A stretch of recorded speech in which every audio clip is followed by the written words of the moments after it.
We're live. Here we go. Good evening, everyone. So, last time a few of you were here, and I think we mentioned. Oh, thank you.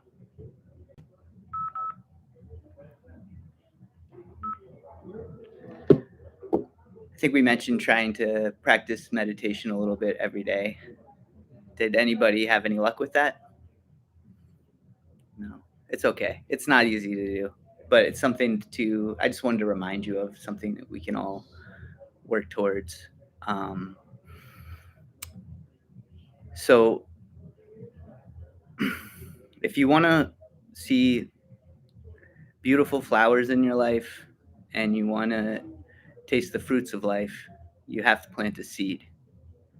And that seed is what do you want? So if you want an apple, you plant an apple seed. And then if you nurture it, you can watch it grow and become a tree with beautiful flowers, and eventually those flowers transform into apples. And you can pick one of those apples. Now, imagine if you pick an apple and visualize it, the waxy skin, the fragrance, and if you take a bite, imagine that taste. Now, where is that apple?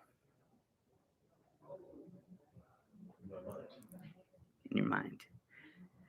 So I think, you might say in your brain, but if you took a scan of your brain or if you dissected your brain, it wouldn't be in there. So it's not in your brain. It's in your mind. It's interesting. In English and this culture, I think we associate brain and mind as sometimes being the same thing. And in Korean culture, which is, I came from a Korean Buddhist lineage, and in the Chinese language, mind and heart are actually the same word, not mind and brain, the same character in Chinese. So I think sometimes it might be a little more accurate in English to say its mind is more akin to heart or soul or something like that. But tonight, I just want you to plant that seed before we meditate of what is your mind, and try and understand what that is as you're meditating. I can tell you everything I know about it, but for you to truly see your mind and understand your mind, you have to see it for yourself. So, yeah, try that tonight. So one of the things I want to do for this meditation before we start meditating tonight is just kind of introduce a different technique, like for breathing, and just a way to relax yourself. So as you listen to me, just try to relax and breathe a little bit slower and a little bit deeper.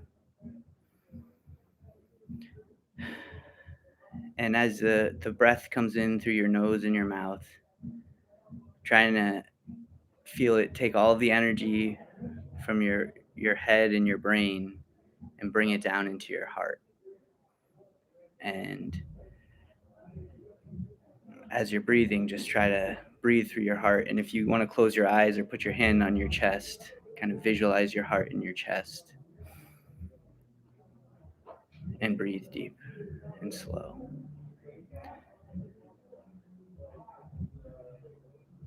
So this is a technique you can use at any point in the day to reset yourself. And it helps to align your mind and heart in your body.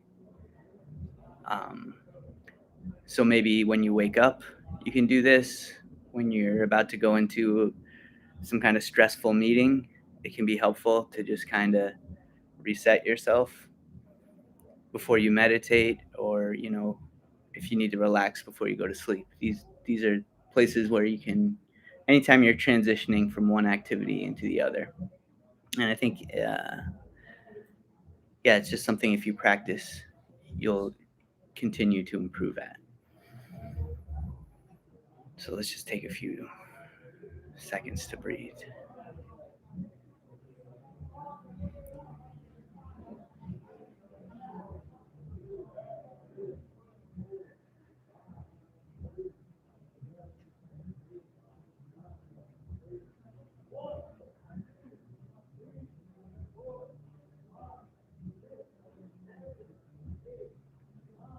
So tonight, when we're meditating, we're gonna sit with our legs crossed, left in front of right, if you can. Your hands are gonna be right hand, left hand touching thumbs, centered in your lap. And try and keep your back and your neck straight, just so you don't slouch too much. And then, we're gonna close our eyes and face the wall. We're gonna turn around and face the wall before we do this, but we're gonna close our eyes. If they were open, they would be at a 45-degree angle, looking at the floor. And what we're gonna do is use a mantra. A mantra is a focal point to focus your mind on one thing, and you use that one thing to push out all of the other thoughts. The idea is to clear your mind. When you can only see what your mind is when it's clear. And in my practice in Buddhism, they say when you see your mind, that's getting enlightenment. So that's kind of the ultimate goal. So that, but in order to do that, you have to clear out everything from your mind. It has to be completely clear. And it's something that takes a lot of practice, because there's thoughts that always will come in. So if thoughts come in, just try to let them go and go back to your mantra. Okay. The mantra could really be any word or phrase or something you're focusing on. Tonight, I'm going to suggest you use the mantra Kwansam Bosal. So Kwansam Bosal is one of the bodhisattvas. When you see the three Buddhas on the altar, it's the one over here, the bodhisattva of love and compassion. And they say she has 10,000 eyes and 10,000 hands, so she can see what you need and help you with her hands. And so it's supposed to bring compassionate energy towards you while you're meditating. So when we turn around, we're going to close our eyes and then just repeat Kwansam Bosal, Kwansam Bosal, Kwansam Bosal, and just try and use that to push any other thoughts. If you start thinking about your family, your friends, anything like that, whatever you have to do tomorrow, just try to let that go and use the mantra to push out all the other thoughts. All right, so let's stand up and we'll turn around towards the wall, and we're just going to meditate for about 15 or 20 minutes.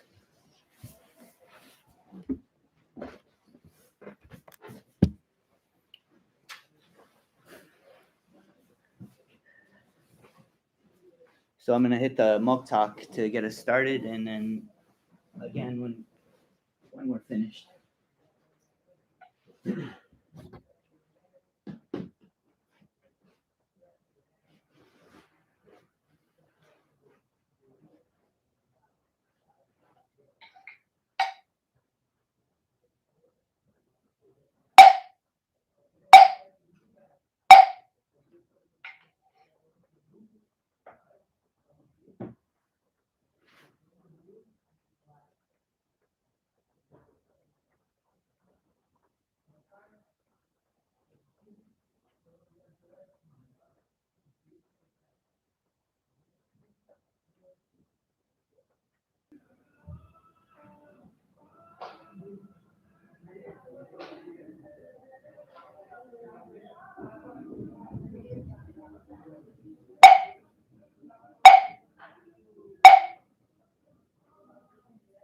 Or you can just bow and stand up and stretch up a little bit.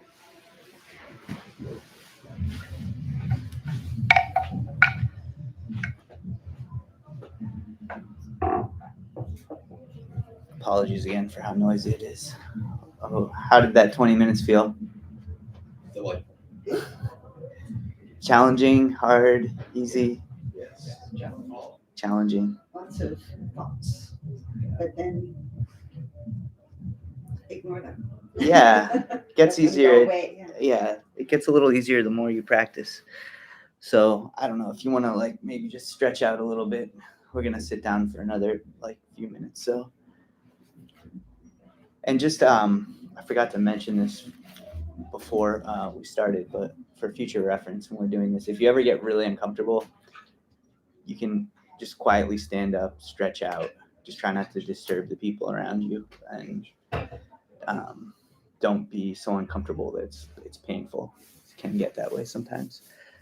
So let's bow again and sit down.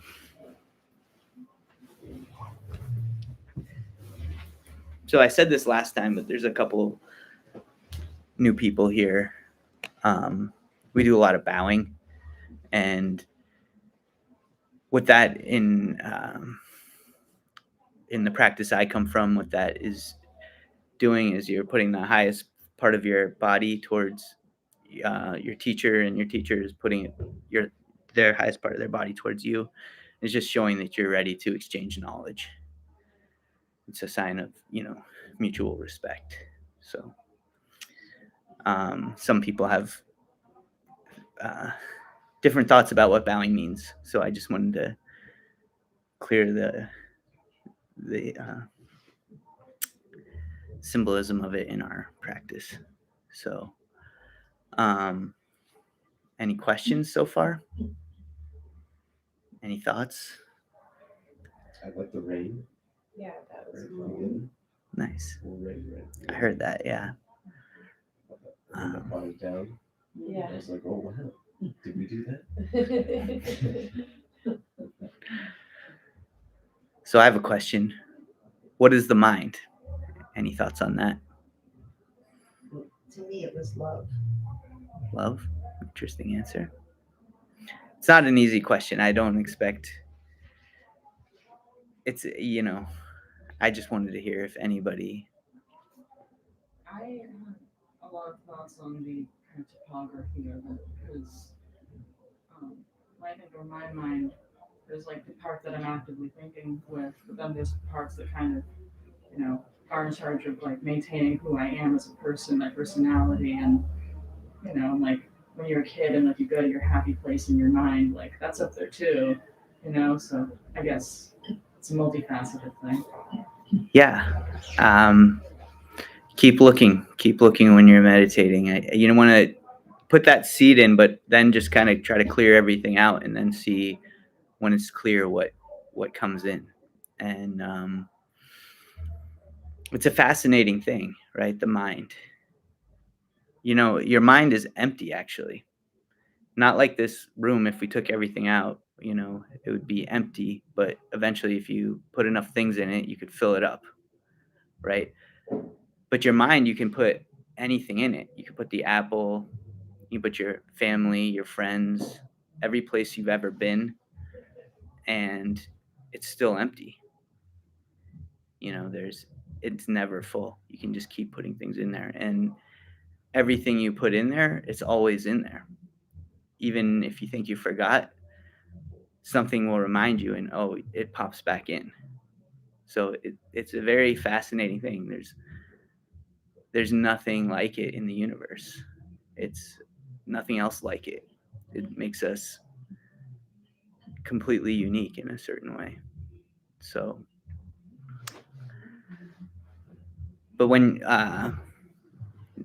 you're living, you start to generate thoughts through your activities and things that happen, and that's why we meditate, to clear those things out.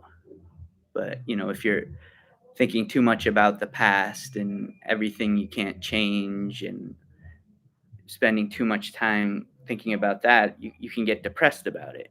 And if you're thinking about the future and all the things that are out of your control that are coming your way, it can give you anxiety, right? So it's really two sides of the same coin, and it has a lot to do with too much thinking.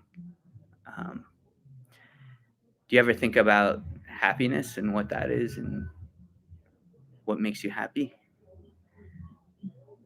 Anyone care to comment? It's okay if you don't. I read a study a few years ago. It was done by Harvard. I think it was published in the Science Journal of Science, and they had an app which people would respond to, and they got a ton of respondents. So it was one of the more massive studies on happiness that was ever done. And the way it worked was they asked people 3 questions. First, how happy are you right now? What are you doing? Was the second question. So how happy are you? What are you doing in that moment? And then how focused are you on that thing? Are you thinking about that thing, or are you thinking about how much are you thinking? Are you focused on the thing you're doing, and how much are you thinking about something else? So, or I think it was phrased, are you thinking about that thing, or are you thinking about something else? And so what they found after they analyzed all the data, they found out that no matter what you're doing, how focused on what you are doing had the most direct effect on how happy you are. So, and the reason I that really resonates with me, because that's as far as the study went. So high focus was high happiness. Focus on what you're doing. Yes. Focus on the activity that you're doing. At hand, like now. Yes, in that moment. And the I said, this is a great study, because this is what Buddhists have been teaching for thousands of years. They teach to keep your mind in each moment, moment by moment. And that's what the practice is supposed to ultimately teach you. And so to me, that is a potential key to happiness. And yeah, I bring that up because if you think about clearing your mind, clearing out the thoughts, when they said when the amount your mind was wandering determines your happiness. The more it wanders, the less happy you are. The more focused you are on what you're doing, the happier you are. And it actually found out almost 50% of people, their mind was wandering during whenever they responded to the survey. So I think it's a pretty widespread thing, pretty common for that to happen. And Zen teaches you to keep your mind in each moment. That's the practice. It's easy to say that. It sounds very simple, but it's hard to do, right? So it's an exercise that you can practice. It's like when I think I used this last week, but if you want to lift a lot of heavy things, it helps to practice with something small and keep lifting a little more and working your way up. So one thing I suggested last time was just to try to meditate like a minute every day, and just kind of, if you're try to establish a routine of just a minute a day. And that's just a baseline, and that kind of teaches you, gets you trained to focus on a mantra while you're sitting and doing nothing. But then you have to live your life, right? So you can't just sit and meditate all day. So the idea here is that whatever you're doing, try to make that your mantra in life, and so that you're completely focusing on that, and try not to let any thinking come between you and what you're doing. Try to keep that same kind of focus.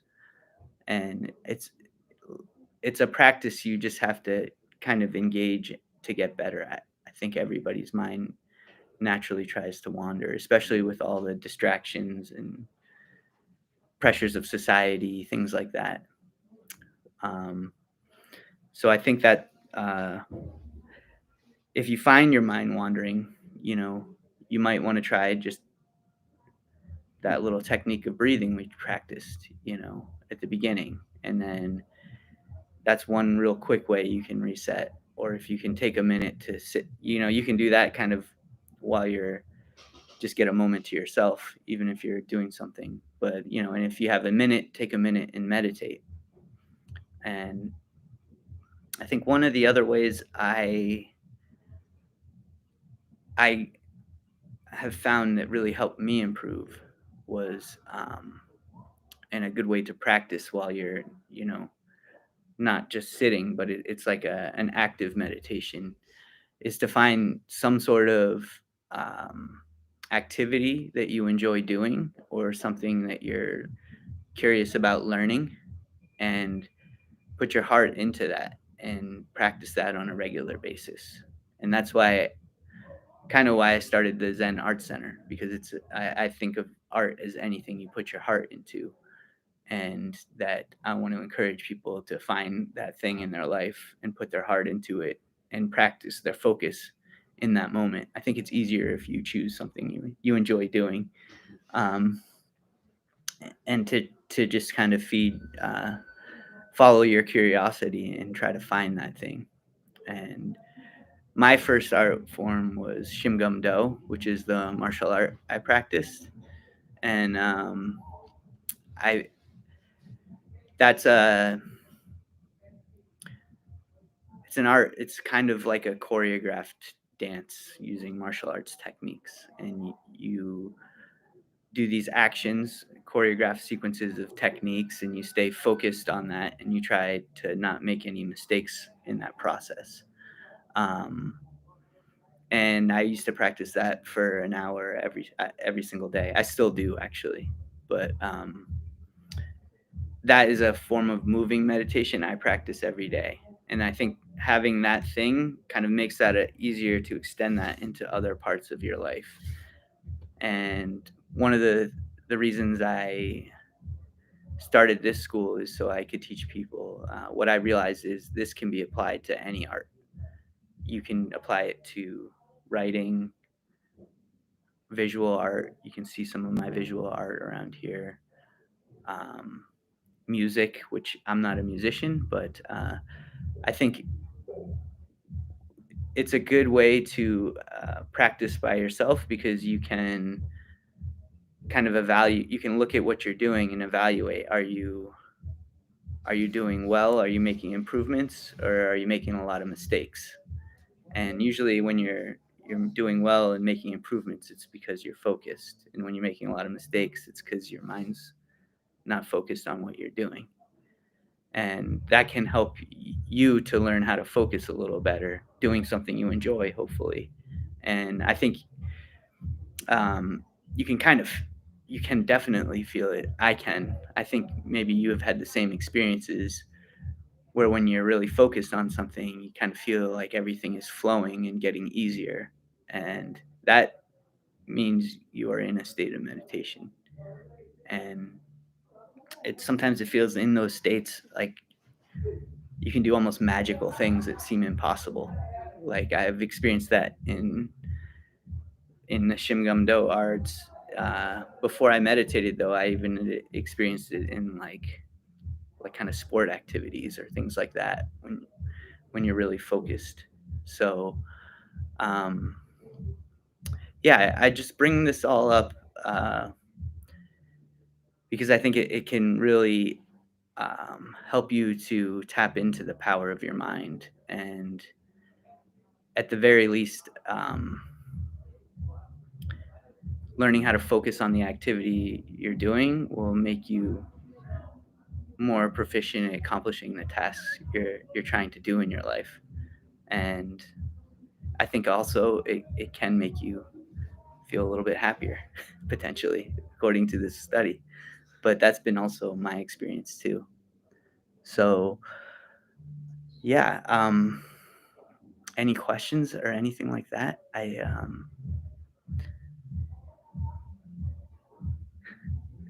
I think it's it's just my suggestion to you would be to try to establish a routine in your life. Perhaps when you get up first thing in the morning is probably the easiest time before all this stuff starts to jump into your life and affect what you're doing. And just try to meditate. Maybe start with the breathing, try to relax and try to meditate a little bit.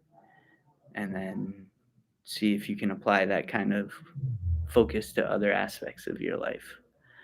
And I think it can really change um, the way you accomplish things.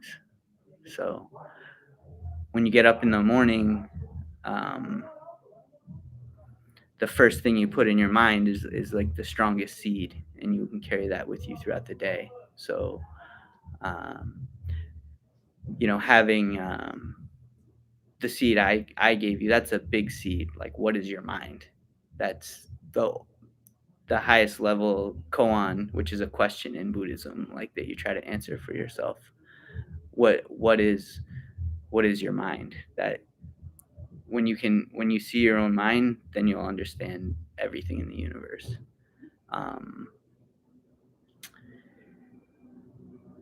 But you also can have smaller seeds, things you want in your life. If you if you want $1 million, say you want $1 million. I'm not saying that's what you can say, but like it's and then but if you want $1 million, you can start just by picking up one penny, and that's like meditating at 1 minute. And so that's kind of the amount of practice it takes. You got to put in, the bigger the seed you want, the more you have to practice towards that. So 1 minute every day, and just start with that. Does anybody have any kind of like, I'm going to turn it back on you a little bit. There's a few minutes left. I'm curious because I'd like to make this a little bit more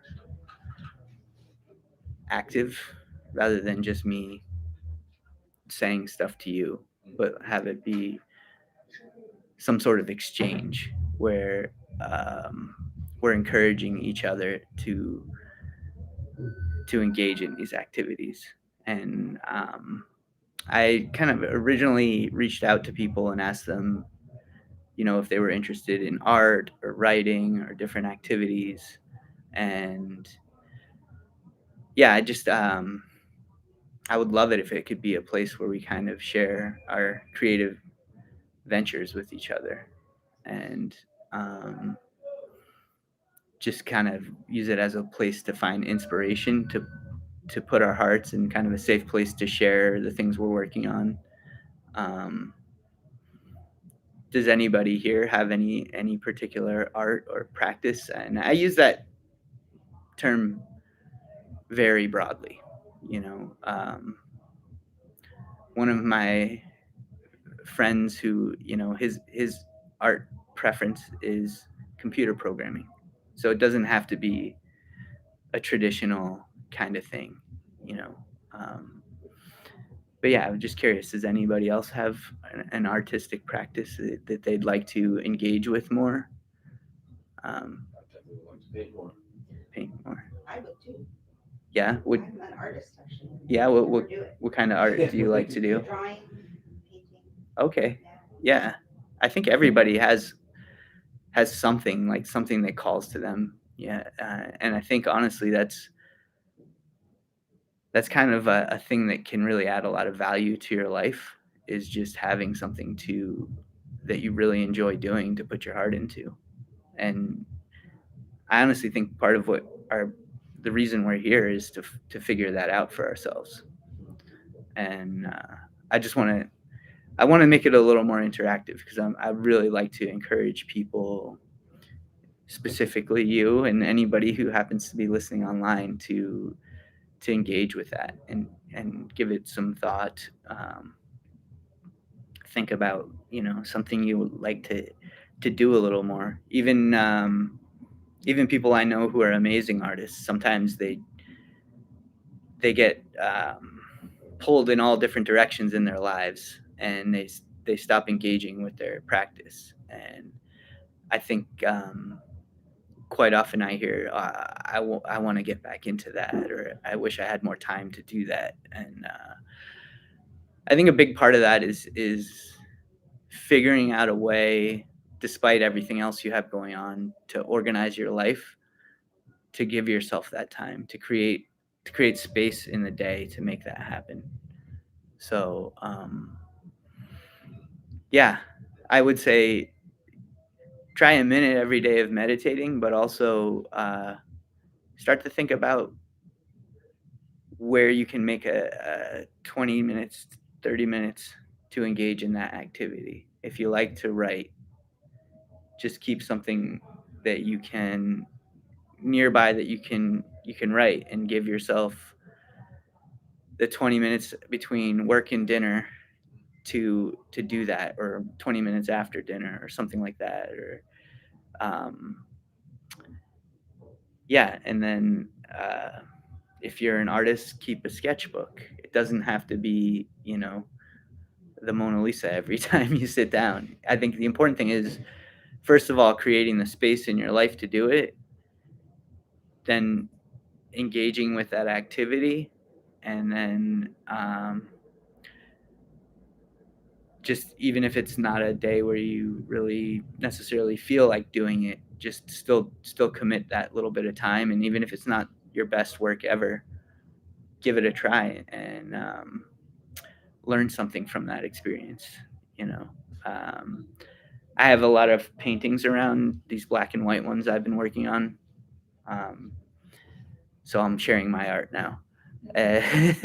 But I'll be honest, I'm not completely happy with all of them. And yeah, but I keep doing them.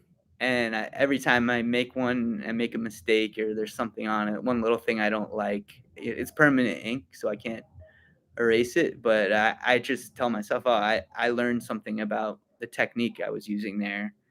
I think I can do it better the next time. So, and these are particular ones I'm working on towards getting them, putting them in a book I'm trying to publish. So I really am pretty self-conscious about sometimes the way they come out, and having it being printed like thousands of times, potentially. So I want to, I do want them to reach a certain level, but my thing is, I've just try to work on a little bit every day, and some of them I really do like, and some of them I think I can do a better job, and maybe I'll redo them, maybe I won't. We'll see. But I just keep trying. So I'm just using myself as an example. Things, don't get discouraged because something doesn't come out perfect the first time. The thing is, it will improve over time, and some days when you really hit that flow state is when you really can create some beautiful things. And whether it's writing, music, um,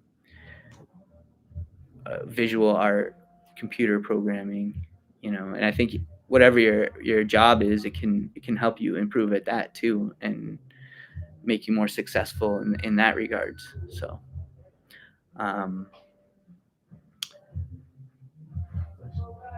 it's actually just about 8 o'clock.